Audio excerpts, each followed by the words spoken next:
asalaamaaleykum suñu mbokk internet nuyu nañ leen. Pikini Production nag daf leen indil lu bees tàq mu ngi nekk benn plateforme boo xam ne soo bëggee seetaan suñuy série ak suñuy programme en exclusivité avant sax muy daw ci télé bi lu ci mel ni bés sama wujju tubaab la Madior ak Diop ak yeneen programme yoo xam ne dawagul ci télé bi mën nga ko am en exclusivité duggal ci suñu site bi ñuy wax suñubusiness.tv soo fa demee da ngay créer sa compte nga tapé sur Channel soo tapé sur Channel da ngay dem ci chaîne bi ñuy wax Pikini Production nga abonné fa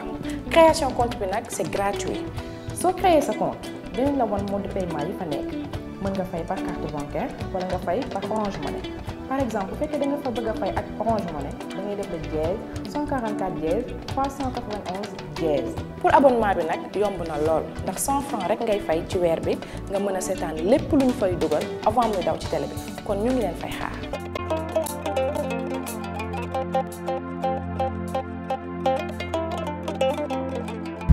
nga ne am nga chance bu jaxase carte bu baax am naa si yaakaar bu baax parce que gëm naa ne li ma gëm majorité sénégalais yi moom lañ gëm man j'ai fait le terrain j'ai été à l'écoute des Sénégalais je suis parti dans les universités dugg si chambre par chambre je suis parti un peu partout li man discours bu may wax moom la Sénégalais yi gëm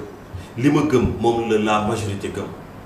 problème bi kay problème de confiance crise de confiance moo amoon boobu ba léegi mooy kan ngay wóolu da ngay ànd ak diw ñu dem ba si biir mu jaar benn corniche ne la ah man finalement kee laay àndal et cetera ñun nag dañoo leer si loolu dañ ne lu ñu bëgg a def ça dépasse diw parce que ñun visé wuñu Massamba Mademba Mëxëri ñoom ñëpp dañ jàpp ne ne ku si ne dangaa nekk sa mbirum bopp ñun dañoo gis ne fu mu toll nii jot na ñëpp ñu yóbbu Sénégal yóbbu këll bu mag bi donc loolu su amee munoo rocc ci sa bopp si loolu di xool sa intérêt wax naa la ko léegi nee naa la li ma nit mën a def suba su ma bëggoon tey ma am ko donc nekkuñ lu ñu nekk si ay calcul suñu bëggoon tey lu ñu nit mën a def suba suñu bëggoon tey ñu am ko donc mbir mi du lu ñuy nit di def mbir mi mooy fan la ñu jëmale Sénégal ensemble ànd nekk benn loolu nag dañ siy woo Sénégalais yëpp surtout suñu génération donc gëm nañ ne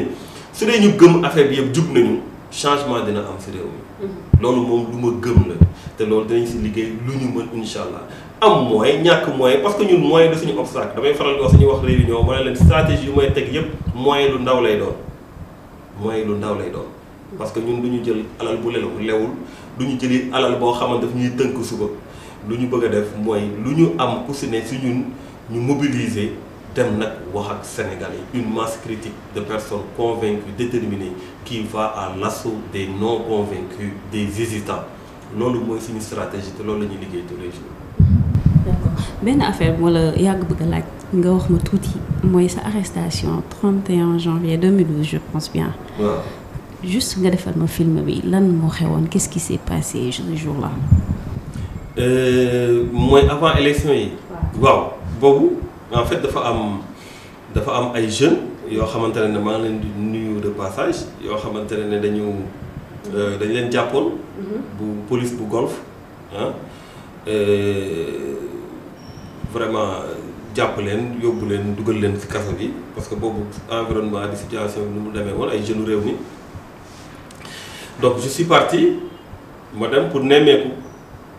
xool qu'est-ce qui s'est passé et tout ça ba ñëw ñu ne ma Thierno Bocoum ma ne waaw ñu ne ma acca dindi sama ceinture dindi samay dàll dugal ma ci grille bi mais sant yàlla parce que jour boobu yàlla def na ne jour boobu la ñu faat Mamadou Diop ci biir grille commissariat bu ñu nekkoon ci télé bi noonu mooy télé bu nekk ci poste police bi ci la ñu amee information bi que ne dañu am na ku ñu fa rey muy Mamadou Diop. ñu ngi jàll encore une fois famille pour dire rek ne peut-être que aussi ñun nekk foofu noonu lu ñu façon bu ñu aar la woon parce que ñun combat duñ ci reculer ñun xamuñu loolu ba ñu nekkee jeunesse réew mi ba tey jii ba suba duñu nit yuy daw donc gëm nañ ne peut-être que ñun la waroon doon wala mu gënoon doy waar wala et cetera donc loolu mooy d'abord sant yàlla bi moo tax ma ne la man li ma dal ci àdduna rek damay xool côté bu positif bi parce que dama jàpp ne lépp lu métti la après loolu nag ñu bàyyi ñu ci guddi gi ne ñu ñëw leen pour signer et cetera ñu ñëw foo ne dañ ñuy bàyyi gars yi jël ñu yóbbu ñu dikk enquête et cetera yóbbu ñu police centrale yóbbu police golf on a fait presque les commissariats chaque jour suñu xëyee rek ñu yóbbu ñu et on a fait presque 11 jours après on nous a amené à Rebeuss inculpé ñu ay inculpation yu grave a grave ay incendie xawma lan ak lan def ay accusations yu grave ñu dem juge bi xam na ne lii amul dara loo xamante ne am na si ñoom ba ñuy def enquête bi sax am nañ preuve yi que ne lii dara amu si ñoom seen bopp mais comme parfois da ngay sentir ne politique daf fiy laxasu donc gars yi yóbbuñu bañ demee juge bi bàyyi ñu voilà donc on a fait à peu près ay 11 jours quelque chose comme ça. noo ko dundee waaw d'abord benn bi mooy li mu si njëkk a remarqué li mu si njëkk a marqué du moins mooy que ne politique soo koy def malheureusement da ngay dem benn moment da ngay xam ne du yow rek loolu moo si xaw a doy waar parce que yow da ngay am fit bi am courage bi am ngëm-ngëm bi amul dara lu lay ébranler et tout mais après da ngay gis ne yu mel noonu su la dalee sa famille daf siy souffrir te loolu bokkoon na lu ma marqué parce que soo nekk si famille boo xam ne ay waxu police ak yooyu sax duñ ko kii dafay doon lu doy waar. C'est pour la première fois je veux dire parce que après jàppaat nañ ma fi et tout ça mais bon après c'est fini nit ñi tàmm nañ léegi suñu ne jàpp nañ Thierno sax dañuy naan tàmm nañ ko donc loolu da ngay dem ba xam ne politique noonu la malheureusement laa wax malheureusement parce que war nañu mën di def politique sans pour autant ñuy jàpp nit ñi surtout d'une manière arbitraire mais loolu mooy lu ma njëkk a marqué ensuite aussi ça m'a permis ma dem Rebeuss xam situation bu nit ñi dund foofu et puis épreuve la woon gis ñoo xamante ne dañu solidaire da ngay xam lu bëri daal da ngay xam lu bëri si àdduna. mais sa ex-co-détenu yooyu nga ñu la jàppandool am na quelques yuñ si taseel ñu ne wootoo leen ñàkk yitte la ñuy xaw parce que déggatuñ la ba pare da nga leen attaqué woon à ce qui paraît sur Facebook. man mais yow fooy tibbee ces informations. Xadi man mosuma attaqué kenn dama sama page Facebook man du ma sax tontu xam nga àdduna nit da nga war a xam ne lu yenent yàlla sallallahu alayhi wa sallam Muhammad sallallahu alayhi wa sallam amul munoo ko am nit da ngay noppalu si loolu man damaa noppalu si loolu dama gëm na ne ak lu ma mënti def dina am ñu may attaqué ak lu ma mënti def dina am ñu may sosal ak lu ma mënti def dina am ñu may xeex waaye su ma defee sama bët foofu du ma avancé damay xool ñu ma bëgg damay xool ñu ma gëm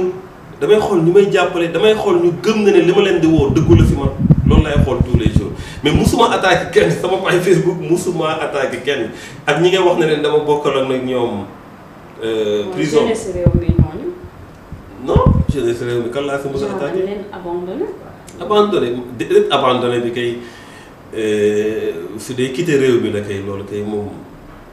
c'est déjà fait c'est acté j'ai quitté je suis dans Agir loolu kay waxatuñu ko xanaa loolu lañ tuddee abandonné.